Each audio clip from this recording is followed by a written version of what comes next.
Hello. नमस्कार मंडळी. माझं नाव आनंद सुतार. कालच आपण एक छान व्हिडिओ बनवला होता, पहिला ब्लॉग जो अँडीज किचनमध्ये तुम्ही पाहू शकता. ब्रेड ऑमलेटचा प्रोग्राम होता काल घरी, तो सक्सेसफुली झालेला आहे. त्याच्यानंतर एक उत्स्फूर्त प्रतिसाद आपल्या चाहत्यांकडून भेटलेला आहे. तर आज आपण बनवणार आहोत आनंदचे पोहे. पोहे म्हणजे असं वेगळं तिकडं काही नाही आहे, एक हाताचीच कला आहे, जेणेकरून आपल्याला चांगल्या पद्धतीनं खाण्यासाठी भेटून जाईल. जे बाकीचे लोक करतात पोहे त्यापेक्षा थोडंसं काहीतरी वेगळेपणा मी आणत आहे त्यामध्ये. सॉफ्ट सॉफ्ट पोहे ज्याला म्हणतो आपण, जास्त हळद नाही आहे असा प्रकार लाईव्ह तुम्हाला करून दाखवणार आहेत. तर सगळ्यात महत्त्वाचं म्हणजे हे महाराष्ट्रीयन पोहे आहेत, जे आपण वर्षानुवर्षी नाश्ता म्हणला तर पहिली आठवणारी गोष्ट म्हणजे पोहे. जेव्हा आपण बॅचलरला असतो तेव्हासुद्धा आपण पहिली गोष्ट खातो ती म्हणजे पोहे. इवन लग्न समारंभात जर तुम्ही मुलगी बघायला गेला तर पहिला कार्यक्रम म्हणजे पोह्याच असतो, राईट? सो तेच कांदा पोहे जे आपण एक नवीन पद्धतीनं आपण आणणार आहोत. जास्त इन्ग्रेडियंट मी वापरत नाही आहे. लेट्स से मी कांदा चॉप केलेला आहे, मिरची आहे थोडी माझ्याकडे अवेलेबल. आपल्याला घरगुती शेंगदाणे आहेत जे कशा पद्धतीने क्रंची होतात ते तुम्हाला लाईव्ह दाखवणार आहे. आपण 2 लोकांचेच पोहे बनवत आहोत, सो क्वांटिटी वाईज जर बघितला तर तुम्ही एवढे इनफ आहेत आपल्याला पोहे. कारण हे जेव्हा भिजत घालतं तेव्हा ते खूप मऊ होऊन ते फुगीर होतात. सो त्याच्यासाठी आपण थोडेच घेतलेले आहेत. सगळ्यात महत्त्वाचा पार्ट जर तुम्ही बघितला तर पोह्यामध्ये हा भिजवणे असतो, जो सगळ्याच लोकांना जमत नाही. ज्यांना ही ट्रिक माहिती आहे, आजच्या ह्या व्हिडिओचं खास वैशिष्ट्य म्हणजे हेच आहे की पोहे जे आपण भिजवतो ते कधी भिजवावे आणि कसे भिजवावे. हे जर तुम्हाला ट्रिक आवडली ना, किंवा ही जर तुम्ही बघितली तर तुम्ही असेच सॉफ्ट पोहे करशील. तर सध्या आपण काय करतो, पहिला जो स्टेप आहे ज्याच्यामध्ये आपण शेंगदाणे भाजून घेऊया. आता तुम्ही बघू शकता माझी कढई ऑलरेडी माझी तापलेली आहे तेल, त्याच्यामध्ये मी शेंगदाणे टाकत आहे. हो, गॅस मी बंद केलेला आहे, पुन्हा चालू करतो.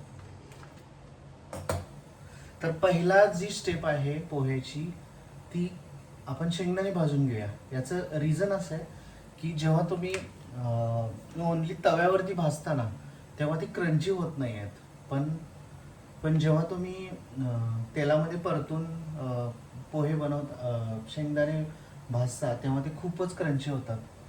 तर त्या पद्धतीनं आपण एक ट्राय करू. शेंगदाणे भिजत सुरू आहे.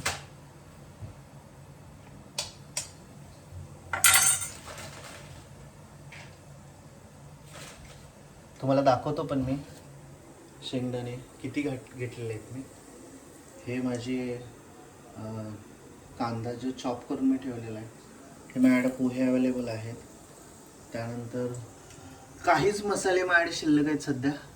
त्याच्यामध्ये मी हळद वापरणार आहे आणि मोहरी वापरणार आहे. सो शेंगदाणे क्रंची व्हायला लागलेले आहे.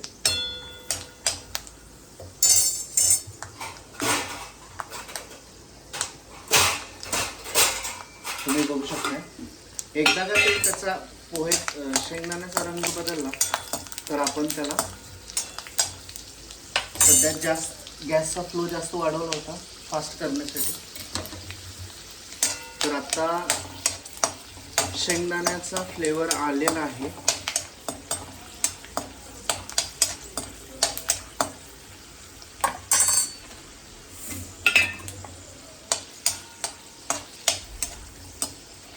तर ऑलरेडी हे भाजलेले आहेत, चांगले क्रंची झालेले आहेत. आपण हे साईडला घेऊ.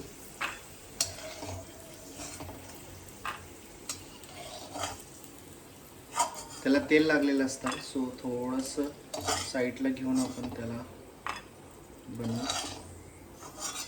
ओके, आता त्यानंतर पोह्याचा पाठ म्हणजे पहिली गोष्ट तुम्ही पहिला मोहरी टाकायची, जेणेकरून मोहरी फुटण्यासाठी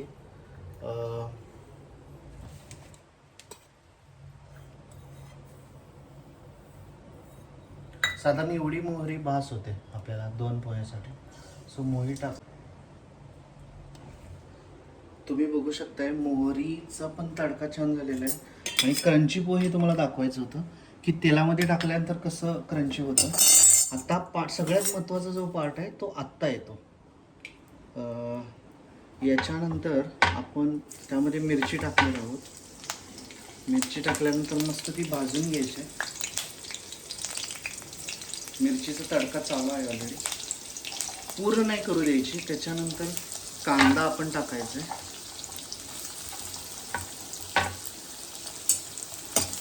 ओके, सगळ्यात महत्त्वाचा पार्ट हाच आहे आपला. कांदा चांगला खरपूस भाजून घ्यायचा. ठीक आहे, कांदा भाजत असताना आपल्याला जे महत्त्वाचं काम करायचं आहे ते पोहे भिजवायचे. ठीक आहे,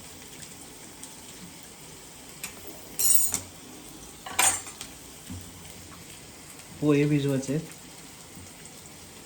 मी म्हणेल फक्त 30 सेकंदच ठेवायचे आहेत आपल्याला हे. तोपर्यंत कांदा भाजून येतोय आपण. पोहे असता मस्त भिजलेले झाले की मग आपण त्यातून पाणी काढून घ्यायचं. ओके, ठीक आहे. आता नेक्स्ट जी प्रोसिजर आहे ती आपण, पोहे ऑलरेडी भिजलेले आहेत बघा, तुम्ही बघू शकताय. मॅक्सिमम 30 सेकंदच आपण ठेवायचं आहे. आता यामध्ये 2 फायदे आहेत. याचं पाणी काढून घेतलेलं आहे. सायमल्टेनियसली कांदा पण माझा भाजत आहे. जर तुम्ही पोह्यात पाणी घातला तर ते पोह्याचा भात होऊ शकतो बरं का. त्यामुळं सगळ्यात महत्त्वाची जी ट्रिक आहे ती ही आहे. आत्ता यानंतर जर बघायला गेला तर अगेन 15 सेकंदासाठी हे पोहे असेच ठेवायचे, जेणेकरून ते वाळू लागतील. आत्ता जर पाहिलं तर माझा कांदा ऑलमोस्ट चांगला खरपूस भाजलेला आहे. आणि हा लो फ्लेमवरती करायचा आपल्याला.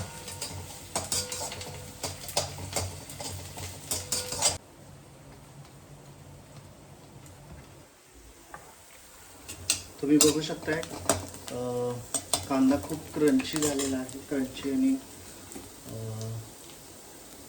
याच्यामध्ये आपण हळद टाकत आहोत. आता हळद पण एकदम थोडी टाकायची, जेणेकरून जास्त पोहे हे होणार नाही आहे. मी मीठ 2 लोकांसाठी अर्धा चमचा पुरेसा आहे. थोडंसं अजून टाकतोय चवीसाठी. ओके, एवढं बास आहे. त्यानंतर आपले जे भिजलेले पोहे आहेत ते थोडासा हे करायचे आणि यामध्ये टाकून द्यायचे, जेणेकरून पोहे सॉफ्ट होऊन जाते. आणि मी त्याच्यावरून असा शेंगदाण्याचा हाफ लेअर टाकत आहे. आत्ता तुम्ही बघू शकता पोहे जे आहे ते एकदम सॉफ्ट झालेले आहेत. असं एक हलवून घ्यायचं. ठीक आहे, पुन्हा मी शेंगदाणा टाकते.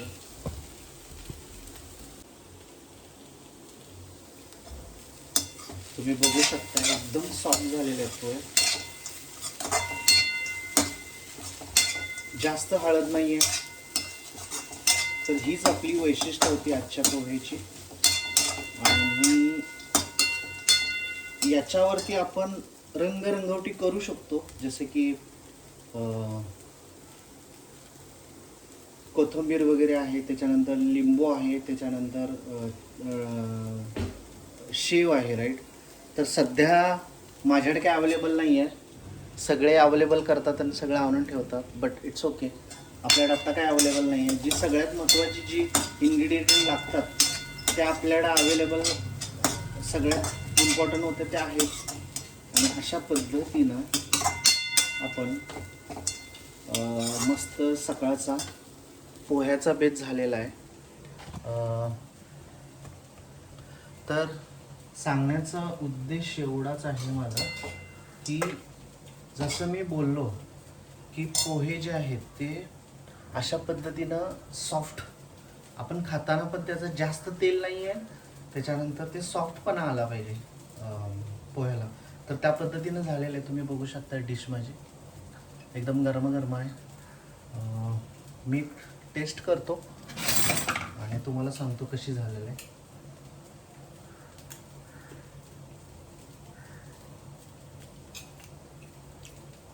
उत्तम, भारी. मीठ पण चवीप्रमाणे लागलेलं आहे आणि सॉफ्ट असल्यामुळे ते खाऊ पण जाते आणि गरम आहे. सो हीच पद्धत, एक सोपी पद्धत होती जी तुम्हाला सांगायची आहे. व्हिडिओ बघितल्याबद्दल आणि पेशन्स ठेवल्याबद्दल खूप खूप धन्यवाद. व्हिडिओच्या शेवटी सगळे म्हणतात की लाईक करा, सबस्क्राईब करा, पण मी म्हणेल तुम्हाला आवडलं तर लाईक करा, तरच सबस्क्राईब करा. हा फक्त एक आवडीचा भाग आहे जो मला कुकिंगची स्पेशालिटी आवडते. बरेच गोष्टी तुम्हाला इथून पुढे भेटणार आहेत नवीन नवीन पद्धतीनं. जे रेग्युलर लोक करतात ती पद्धत न वापरता आपण काहीतरी विशिष्ट पद्धतीनं करण्याचा प्रयत्न करतोय. त्यासाठी धन्यवाद. आणि होप जर तुम्ही सबस्क्राईब केला तर नेक्स्ट व्हिडिओ तर भेटेलच, बट तुमच्या पुन्हा इंटरेस्टवरती आहे काय करायचं. मी माझं काम केलेलं आहे. Thank you. Have a great day.